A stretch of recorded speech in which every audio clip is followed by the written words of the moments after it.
I welcome the amendments from the Minister, Amendments 1 and 7. And I spoke when you brought this to the Seanad, when it was introduced. I was critical then of the government's approach in fast-tracking the legislation. It's not how we should do our business. I do accept the urgency that the survivors have been waiting for 5 years for the Commission of Investigation to complete their work.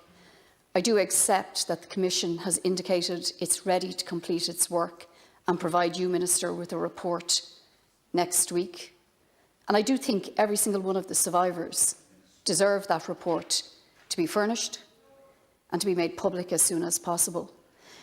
So I'm supporting you, Minister, and I accept your apology as well. I think it is heartfelt. I believe it's sincere. And we're all learning on the job. And it was really unfortunate. It was unfortunate for you, it was unfortunate for the government, but most importantly, it was really unfortunate for all of the survivors, for their friends, for their families, for their supporters, and for everybody who has campaigned for them. So I think the apology was really appropriate and really welcome. I asked you specifically when you brought it to us to ensure that I said that we live in an era of data, and I don't want to in any way reduce the enormity of this history to the single discussion of data, but that's what the bill is about. And I specifically asked that you would ensure that one entire unredacted record of this archive would be kept in one place, because the original proposition was that the archive would be sealed and the database transferred to TUSLA. But I think it is really critically important, and I think this is what your amendment seeks to do. It seeks to ensure that one entire unredacted, unedited, untouched record is retained in the department. And I don't think it is a small database. I haven't seen it, I don't know. I've heard others say that it's a small database. I don't think it'll be an Excel spreadsheet with a number of lines.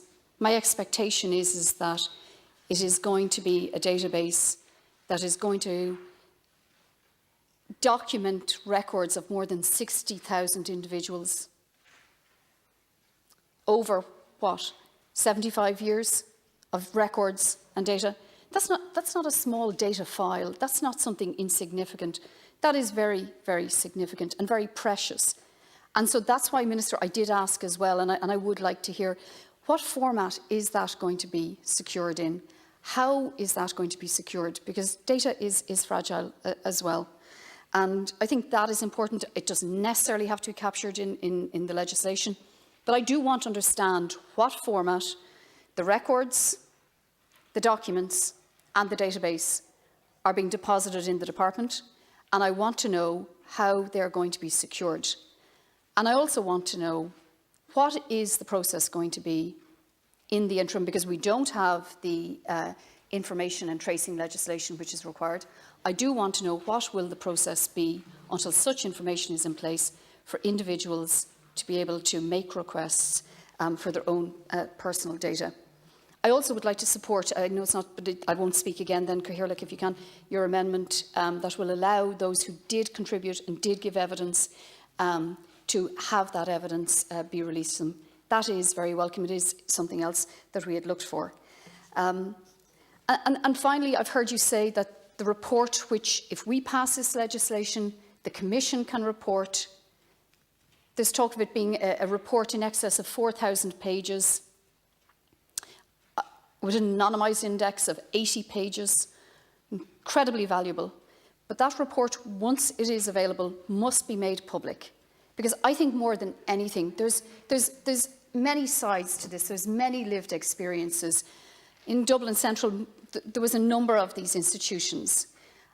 I know many of these survivors, and I know that people have different ways of dealing with history and dealing with their past and wanting to reclaim it and reclaim their identity. But I think more than anything, they collectively and individually want to be heard. They want their voices to be heard. They want their story to be told. And so, Minister, when the report from the Commission of Investigation is completed, I want your department to make it public. I want it to be made public online, and I want it to be deposited in every library in the country. I think we should. It's part of our history. It should be made available to all of our citizens to have access. And I've asked you this before, Minister, but I'm not going to end this debate without mentioning again the need for an archive. I heard you speak earlier, and you talked about the state moving to having a victim-centred approach. Off the amendments. I'll finish then. I'll finish.